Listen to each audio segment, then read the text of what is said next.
Okay, so I've got my things from the counter, have my project, I have paper towels, I have some tape, and I have a piece of palette paper that I took from the sink area in the green basket. Okay, first thing I'm going to do is tape down my palette paper next to my work. Okay, this is where I'm going to do my paint mixing. So I'll just use a few pieces of tape. At the end of the class period, I'll be able to peel this up and throw it out.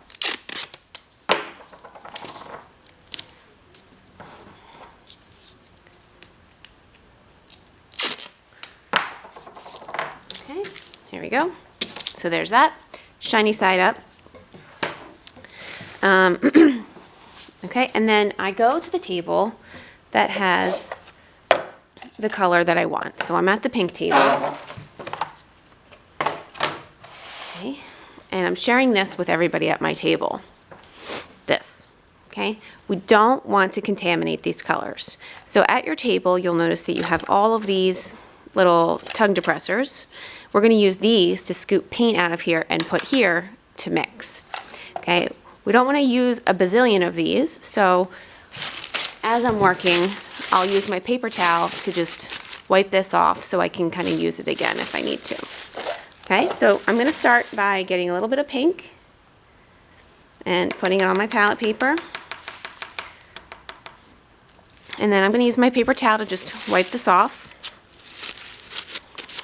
Or I could use the other end so I can ensure that it's definitely, you really want to be careful when you're going in the white because the white is easily contaminated. So I think I'm actually just going to use the other side because I know it's super clean. Okay, and then I'm going to put my white on my palette paper. And it's about, you know, a little larger than a quarter size. Not a ton of paint, a little more than a quarter. Okay, and then again, just going to wipe off my tongue depressor so that I can keep using this.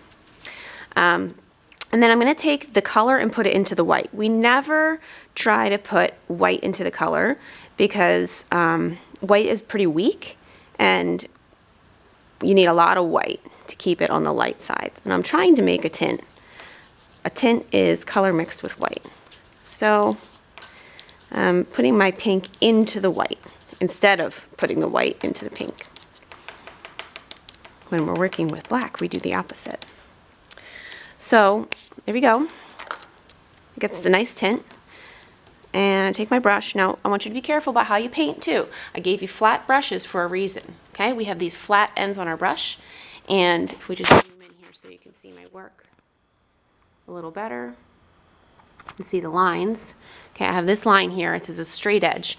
So I'm going to use the straight edge of my brush to go right up to the edge and pull away, right up to the edge and pull away. Right along the edge. I use the straight edge of my brush to go along the straight edge of the line that I'm trying to paint. Okay, and I'm going to do my best to fill in this whole shape with this tint of pink with no streaks. So it might mean that I have to do 2 coats if I can. If it's a little streaky, you know, it's okay. And if you go over your black lines, we're just going to let those dry and we'll be able to go over them again with the marker and darken them up if we need to. But I'm taking my time to fill this in.